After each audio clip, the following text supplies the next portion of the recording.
اليوم باش نجربوا لكم هذا البسكويت التونسي يسميوه شوكوطوم. هو مشهور ومعروف في تونس. هذا النوع تاع البسكوي يخرج لفرنسا تقريبا لاوروبا كامل، ويخرج لامريكا، يخرج لكندا، يخرج لاستراليا.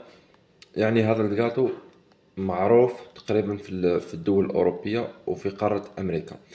نشوفوا ترى اسكو معروف في الجزائر او لا، هل الناس من قبل جربته في الجزائر او لا، وهل يستاهل انه يخرج لامريكا او لا.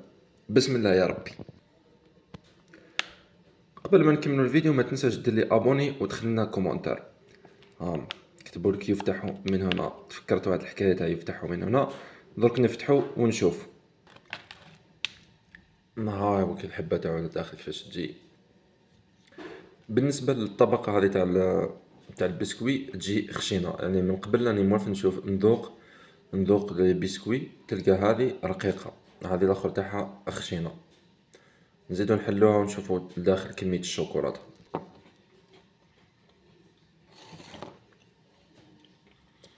هاو الداخل يجي محشي بالشوكولاته. نذوقو البنه تاعو ونشوف.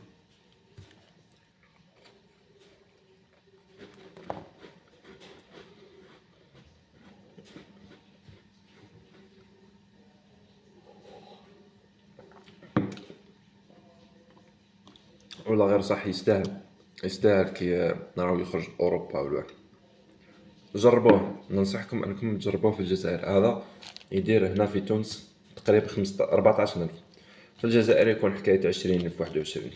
جربوه وما تندموش، وما تنساش تكتب لي، تخلي لي كومونتير وابوني ودعمني.